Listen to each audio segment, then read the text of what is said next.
He made some of the most beloved films in Hollywood history. He defined generations of cinema. But today, many people no longer see a filmmaker. They see a political warrior. How did Rob Reiner go from directing timeless classics to becoming one of the most controversial voices in Hollywood? Is he a misunderstood truth-teller or a powerful elite disconnected from reality? This is not just the story of a director. This is the story of influence, ideology, and the dark side of fame. Rob Reiner is a name that carries enormous weight in Hollywood. For decades, his films shaped childhoods, romances, and cultural conversations. He made audiences laugh, cry, and believe in storytelling again. But behind the applause and awards lies a far more complicated story, one filled with power, controversy, and division. This is the rise, reign, and unraveling of Rob Reiner. Rob Reiner was born on March 6, 1947, in the Bronx, New York. He didn't just grow up near Hollywood, he grew up inside it. His father, Carl Reiner, was already a comedy legend, a creative force behind The Dick Van Dyke Show. His mother, Estelle Reiner, was an actress whose brief appearance in When Harry Met Sally would later become iconic. From an early age, Rob was surrounded by writers, comedians, and producers. Creativity was expected. Success was assumed. Failure, however, was not an option. Despite this privileged upbringing, Reiner struggled with identity. Living in the shadow of a famous father created pressure. Pressure to prove that his success wouldn't be inherited, but earned. After studying film at UCLA, Reiner found his first major success not as a director, but as an actor. In the early 1970s, America met Michael "Meathead" Stivic on All in the Family. The character was outspoken, liberal, and constantly clashing with Archie Bunker's conservative worldview. The show wasn't just entertainment. It was a cultural battleground. Reiner became the face of a new ideological generation. He won 2 Emmy Awards and achieved nationwide fame. But while audiences laughed, Reiner was watching, learning, and planning his next move. Behind the scenes, he wanted control. He wanted power over stories. And soon, he got it. The 1980s marked one of the greatest directing runs in film history.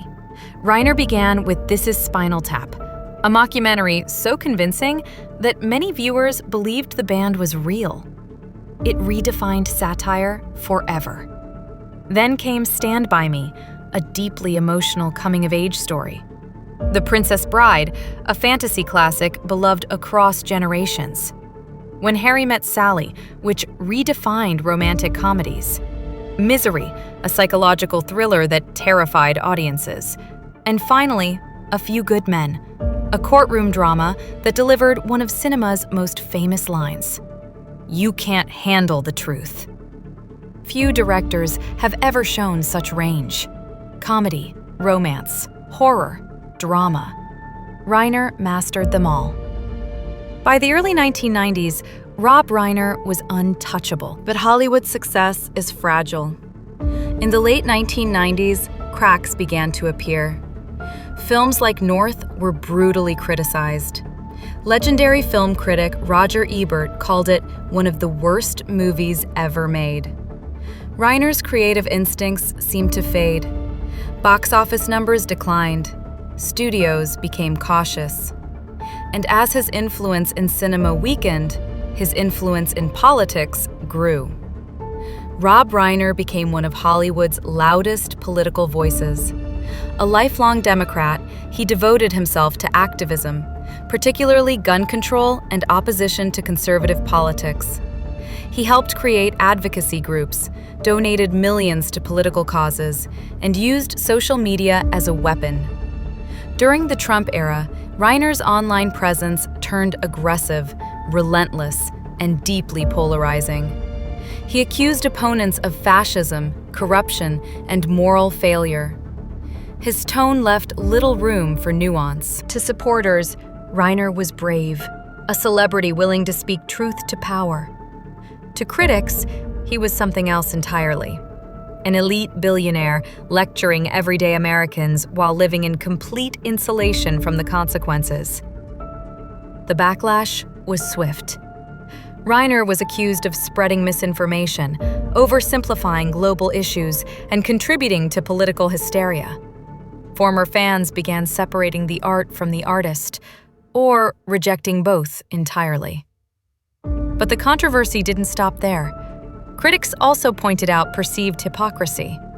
While advocating progressive economic and social reforms, Reiner lived in extreme luxury. His lifestyle stood in stark contrast to the struggles of the working-class people he claimed to represent. Even more damaging were accusations that Hollywood elites, including Reiner, ignored systemic abuse within the industry for decades. Though he later supported reform movements, critics argue that acknowledgement came only after exposure made silence impossible. To many, Reiner became a symbol of Hollywood's moral contradictions. Yet, despite everything, his artistic legacy refuses to disappear. The Princess Bride is still quoted daily. Stand By Me remains a rite of passage. A Few Good Men is taught in film schools worldwide. Rob Reiner's story is not one of simple success or failure.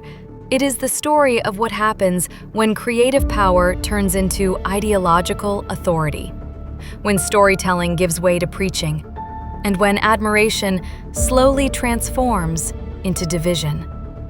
Whether you see him as a visionary or a propagandist, one truth remains undeniable. Rob Reiner didn't just shape movies, he shaped conversations. And those conversations are still burning today. Fame creates voices. Power amplifies them.